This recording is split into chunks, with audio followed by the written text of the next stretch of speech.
150 दिवसाचा कार्यक्रमाचा आता अंतिम टप्पा 2 ऑक्टोबरला येतो आहे आणि मी असो किंवा आमच्या कलेक्टर मॅडम आणि आमचे जिल्हा मुख्य कार्यकारी अधिकारी आणि ते सगळेच खाते प्रमुखांनी एकत्र बसून सिंधुदुर्ग जिल्हा म्हणून आपण या 150 दिवसाच्या कार्यक्रमामध्ये आमचं चांगलं काम दिसलं पाहिजे, प्रगती दिसली पाहिजे म्हणून एक आढावा बैठक आम्ही नियोजित आजच्या दिवशी केलेली त्या पद्धतीने आम्ही घेतलेली आहे। सगळ्या खातेप्रमुखांनी अतिशय चांगलं काम आणि गतिमान काम करतायत। काही गोष्टीच्या त्रुटी आहेत पण आता आमच्याकडे अजून 6 दिवस आहेत म्हणून सातत्याने ह्याबद्दल आढावा घेतला जाईल आणि आदरणीय मुख्यमंत्री साहेबांना जे काम जिल्हा पातळीवर जे अपेक्षित आहे ते सिंधुदुर्ग जिल्हा म्हणून आम्ही निश्चित पद्धतीने पूर्ण करू हे ध्येय नजरेसमोर ठेवून आम्ही कामाला लागलेलो आहे।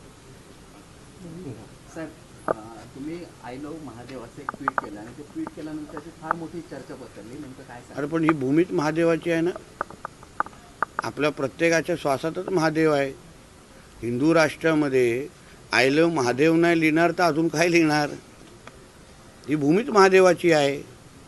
M for Maharashtra, M for Mahadev, M for Mumbai आणि एम फॉर महादेव, सरळ स्पष्ट आहे। म्हणून आमच्या हिंदू राष्ट्रामध्ये आय लव्ह महादेवच चालणार।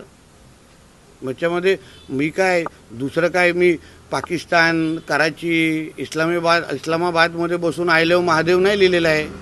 मी आमच्या भारतामध्ये हिंदू राष्ट्रामध्ये आमच्या हिंदुत्वादी विचाराच्या महाराष्ट्रामध्येच बसून आय लव्ह महादेव लिहिलेलं आहे, पोस्ट केलेलं आहे। त्याच्यामध्ये काहीच चुकीचं नाही। मुख्यमंत्री आज दिल्ली दौऱ्यावर आहेत, पंतप्रधानांची भेट घेणार आहेत, दुष्काळासंदर्भात ते ओल्या दुष्काळासंदर्भात चर्चा करतील। सकारात्मक गोष्ट आहे ना। 2 दिवस आमचे आदरणीय मुख्यमंत्री आणि दोन्ही उपमुख्यमंत्र्यांनी प्रत्येक भागाचा दौरा केला, प्रत्येकाच्या अडीअडचणी समजून घेतले। काही निकषाचे विषय असतात, काही निधी संदर्भात विषय असतात। केंद्राने राज्य म्हणून जेव्हा आम्ही डबल इंजिनचं सरकार बोलतो हाच त्याचा फायदा आहे। केंद्र आणि राज्य जेव्हा एका विचाराचं सरकार असतं तेव्हा राज्य हक्काने केंद्राकडे जाऊ शकतं आणि आत्तापर्यंत नरेंद्र मोदी साहेबांनी पंतप्रधान म्हणून आणि आमचे अमित शाह साहेबांनी एकंदरीत केंद्र सरकारने महाराष्ट्राला कधीच खाली हात पाठवलेलं नाही, किंबहुना भरभरून दिलेला आहे प्रत्येक बाबतीमध्ये। म्हणून याही संकटाच्या काळात आदरणीय नरेंद्र मोदीजीच आपल्याला भरभरून मदत करतील हा प्रत्येक महाराष्ट्राच्या जनतेला ठाम विश्वास आहे।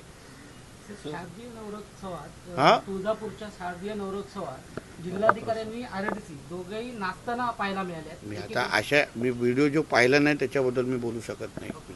सर, उद्धव ठाकरेंनंतर आता राज ठाकरे उद्या मराठवाड्याच्या दौऱ्यावर जात आहेत। एक लक्षात घ्या, प्रत्येकाला आपल्या आपल्या पद्धतीने संकटाच्या काळात जनतेसाठी उभं राहण्याचा अधिकार आहे। आता प्रत्येक पक्षाचे प्रमुख अगर आपल्या आपल्या पद्धतीने आज महाराष्ट्रातला तो भाग आज संकटात आहे म्हणून जेवढी मदत होऊ शकते, जेवढे लोक जाऊन संवाद साधू शकतात, जेवढी माहिती सरकारपर्यंत येऊ शकते, ज्यामुळे आम्ही अजून लोकांना मदत करू शकतो। आता मी पण माझ्या मत्स्य व्यवसाय खात्याचा आढावा घेतला, तलावांचा आढावा घेतला की नेमकं किती नुकसान झालेलं आहे, तलावांची काय परिस्थिती आहे। प्रत्येकाने ह्या संकटाच्या काळात योगदान दिलं पाहिजे आणि 0% राजकारण करायला पाहिजे। गेल्या 2 महिन्यापासून कृषी समृद्धी योजनेचा GR जो आहे तो धुळकाट पडत आहे आणि त्यावर कृषी मंत्री नाराज आहेत। आता कृषी मंत्री नाराज आहेत तर कृषी मंत्र्यांना जाऊन हा प्रश्न विचारा। मला विश्वास आहे की आमचे भरणे साहेब याच्यावर निश्चितपणे तोडगा काढतील। उद्धव ठाकरे कर्जमाफीसाठी रस्त्यावर उतरणार आहे आणि त्यांनी मोदींना इशारा दिला आहे की त्यांनी पंतप्रधानांनी मराठवाड्यात यावं। अहो पण बघा, हा मनुष्य जेव्हा स्वतः मुख्यमंत्री होता तेव्हा काय केलं त्यांनी, किती लोकांना मदत केली। आणि आमचे पंतप्रधान मोदी साहेब असो आणि आम्ही सगळे जमिनीवरचेच आहोत। आम्ही मातोश्रीमध्ये AC मध्ये बसून राजकारण करणारे लोक नाही आहोत। म्हणून आम्हाला सल्ले देण्यापेक्षा कधीतरी स्वतःचा कुर्ता खराब करण्यासाठी रस्त्यावर त्यांनी उतरावं। चला ते मोबाईल दे हातात, चला।